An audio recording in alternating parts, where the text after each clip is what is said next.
Welcome to Punk With Drower. In 2003, I was the world's most mature student.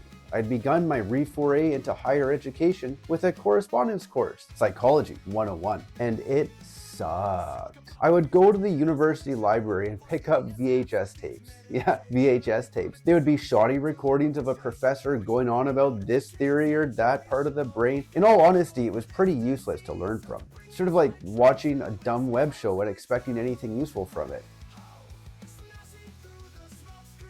I think I wound up getting a B or something in the course. Psychology wasn't for me. Too much memorization and too much theorizing, not enough action. But most of it was in one ear and out the other, except for one thing: positive reinforcement. You all know the basics of positive reinforcement, so I won't bore you by rehashing a psychological theory. If you want a good description of it, use ChatGPT. I'm not your fucking encyclopedia. But I want to focus on one particular element of it. Mostly, we think of positive reinforcement as giving a treat when someone does something. And in essence, that's true. But what we don't often think of is the role that surprise plays in truly effective positive reinforcement. If you want to train a rat to do something, when it does something, you give it some cheese. Boom, way to go. But over time, that something the rat is doing turns into an expectation.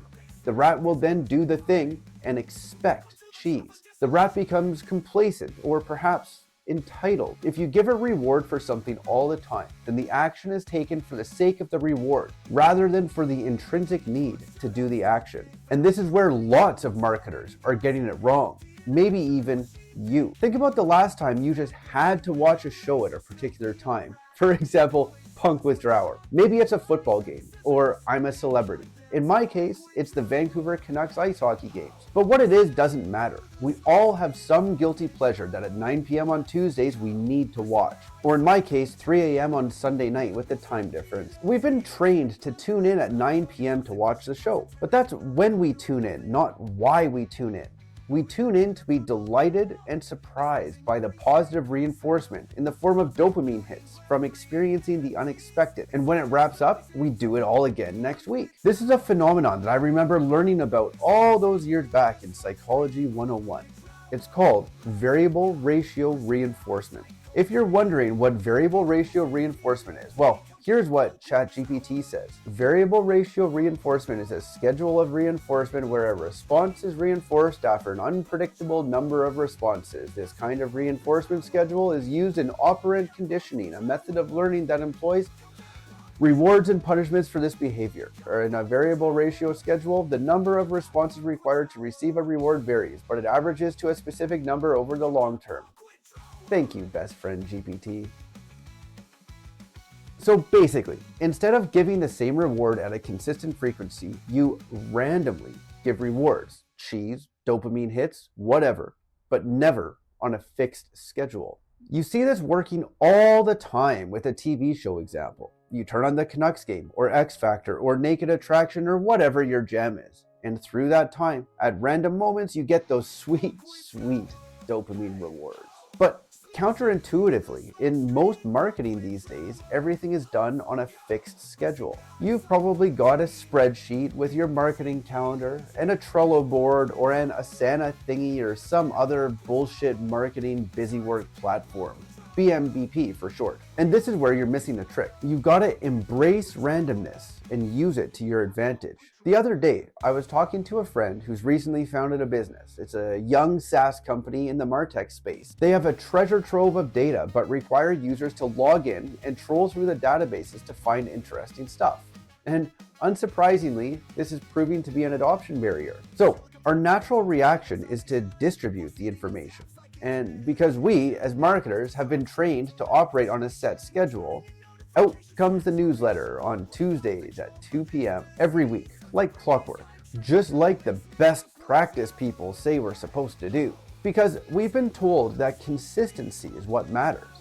But what if all those experts, all these years, were wrong? Variable ratio reinforcement leads to better response in the long run. According to psychological researchers, like legit for a long time, VRR leads to a highly consistent response rate, whereas fixed schedules lead to a burst of activity with a pause after the reward has been achieved. So imagine you're trying to increase usage of your software. You don't want a huge burst of activity and then a pause, because pauses lead to inertia, and inertia leads to apathy, and apathy leads to churn. The smarter way of doing it is, that is, if you want to tap into the rat brains of your customers, is to disseminate the information on a seemingly random basis. For example, if you have a database of statistics that is constantly being updated, send out an email at random times every n days. In it, feature the biggest deltas of the statistics you monitor. Now, that was a little bit jargony, I admit. Let's work through this with an example. You're a MarTech app that tracks sentiment for different product categories, which I think is what's called social listening. Those stupid Gartner grids always confuse me. Anyways, so n times a week, a weekly randomly picked number between 1 and 3, for example. You'll send out an email, and those emails go out on randomly picked days from Monday to Sunday, at randomly picked times of day. The content you auto-generate by calculating the largest relative statistical changes in a set time period. The first one, for example, could be sentiment shift. Topic X has gone up 37% in the last week. The second one, something like downtrend alert. Topic Y has gone down 87% over the last month. Oh. And so on. When looking for relative statistics on a longitudinal basis, there's always something to talk about if you know what you're looking for. Put yourself in the shoes of your customer. What's more interesting?